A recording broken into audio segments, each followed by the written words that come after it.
Kisah Pentakosta yang tercatat dalam Kisah Para Rasul 2 ayat 1-4 menjadi momen yang penting dalam sejarah gereja. Hari itu, murid-murid Yesus berkumpul bersama-sama menunggu janjinya, yaitu janji turunnya Roh Kudus yang akan diberikannya kepada mereka. Dan tepat pada hari Pentakosta, terjadi suatu kejadian yang mengguncangkan dan mengubah hidup mereka selamanya. Roh Kudus turun dengan kuasa dan kehadirannya yang luar biasa. Rasul Petrus berdiri di depan orang banyak dan memberitakan Injil dengan penuh keberanian dan kuasa yang tak terhentikan. Ribuan orang percaya menerima Yesus Kristus sebagai juru selamat mereka pada hari itu.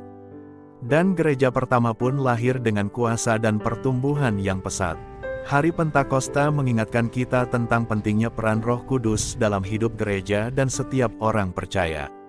Roh Kudus adalah hadiah Allah yang diberikan kepada kita untuk membimbing, menguatkan, dan memberdayakan kita dalam pelayanan dan hidup kita sehari-hari.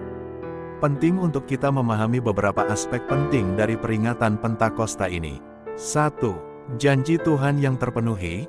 Yesus telah menjanjikan kepada murid-muridnya bahwa Ia akan mengirimkan pembantu yang lain, yaitu Roh Kudus, Yohanes 14 ayat 26. Pada hari Pentakosta, janji ini terpenuhi dengan sempurna. Allah tidak pernah berjanji secara sembarangan, dan Dia setia dalam memenuhi janji-janjinya kepada umat-Nya. 2. Kuasa dan pemberdayaan. Turunnya Roh Kudus memberikan kuasa dan pemberdayaan kepada gereja dan setiap orang percaya. Ketika Roh Kudus tinggal dalam diri kita, Dia memberikan karunia-karunia-Nya untuk melayani, mengajar, memberitakan Injil, dan membangun tubuh Kristus secara efektif. Roh Kudus memberikan kekuatan yang kita butuhkan untuk menjadi saksi Kristus di dunia ini.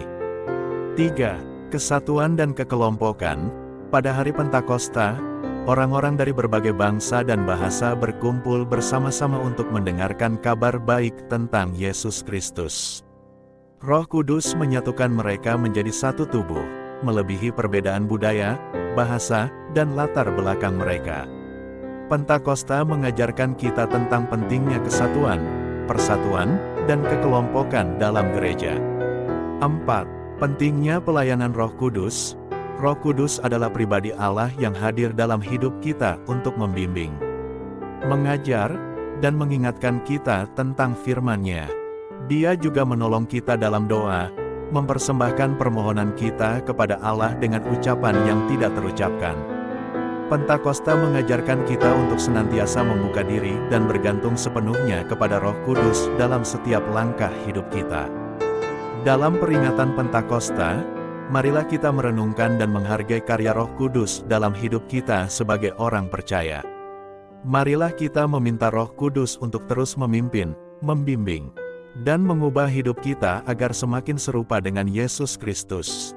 Dan marilah kita hidup dengan penuh semangat, keberanian, dan ketaatan kepada-Nya, serta mempergunakan karunia-karunia yang telah diberikan-Nya untuk memuliakan nama-Nya di dunia ini. Berdoa untuk penggenapan Roh Kudus dalam hidup kita dan gereja, dan siapkan diri untuk menjadi alat yang digunakannya untuk memperluas kerajaan-Nya dan menyebarkan kabar baik kepada dunia yang membutuhkannya. Amin.